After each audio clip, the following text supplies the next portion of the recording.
Celebrity അഭിമുഖങ്ങളിലൂടെ ശ്രദ്ധ നേടിയ social media താരമാണ് വീണ. അടുത്തിടെ പുറത്തിറങ്ങിയ സിനിമയുടെ പ്രമോഷനിൽ പതിവിൽ വിപരീതമായി കൂളിംഗ് ഗ്ലാസ് ധരിച്ചാണ് വീണ പങ്കെടുത്തത്. വീണ മാത്രം എന്താണ് കൂളിംഗ് ഗ്ലാസ് വെച്ചതെന്ന തരത്തിലുള്ള നിരവധി കമന്റുകളാണ് വീഡിയോയ്ക്ക് താഴെ വന്നിരുന്നത്.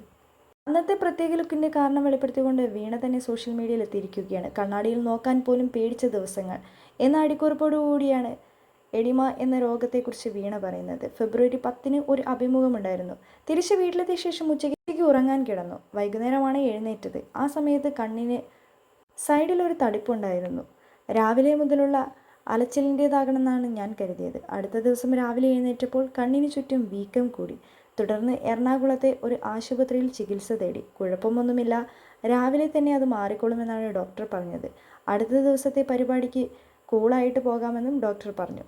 ഡോക്ടർ തന്ന മരുന്ന് കഴിച്ചിട്ടും ഒട്ടും കുറവുണ്ടായിരുന്നില്ല. പിറ്റേ ദിവസമായപ്പോൾ കണ്ണ് തുറക്കാൻ പോലും പറ്റാത്ത സ്ഥിതിയായി. ഐ സ്പെഷ്യലിസ്റ്റിനെ കാണിച്ചപ്പോഴാണ് രോഗം പിടികിട്ടിയത്. കണ്ണീർ ഗ്രന്ഥി വീർത്തു വരുന്ന അവസ്ഥയായ എഡിമയാണെന്നും ഡോക്ടർ പറഞ്ഞു.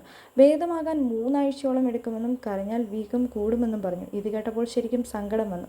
എന്നിട്ടും കരയാതിരിക്കാൻ കഴിഞ്ഞില്ല. കണ്ണാടിയിൽ നോക്കാൻ പോലും എനിക്ക് ധൈര്യമുണ്ടായിരുന്നില്ല. ഇതോടെ എനിക്ക് ആളുകളെ അഭിമുഖീകരിക്കാൻ മടിയായി. ടെൻഷൻ കൂടുതലായെങ്കിലും അഡ്മിറ്റ് ആവാനും ഡോക്ടർ പറഞ്ഞിരുന്നു. അഡ്മിറ്റ് ആയാലോ എന്ന് പോലും വിചാരിച്ചിരുന്നു. പിന്നെ സുഹൃത്തുക്കളും ബന്ധുക്കളും ഒപ്പം ജോലി ചെയ്യുന്നവരുമാണ് ധൈര്യം തന്നത്. നിന്നെ എപ്പോഴും ആളുകൾ ശ്രദ്ധിക്കുന്നത് സംസാരത്തിലൂടെയാണ്, അല്ലാതെ സൗന്ദര്യം നോക്കിയല്ല എന്ന് അവർ പറഞ്ഞത്. ആ ധൈര്യത്തിലാണ് സിനിമയുടെ പ്രമോഷന് കൂളിംഗ് ഗ്ലാസ് വെച്ച് ഞാൻ വന്നത്.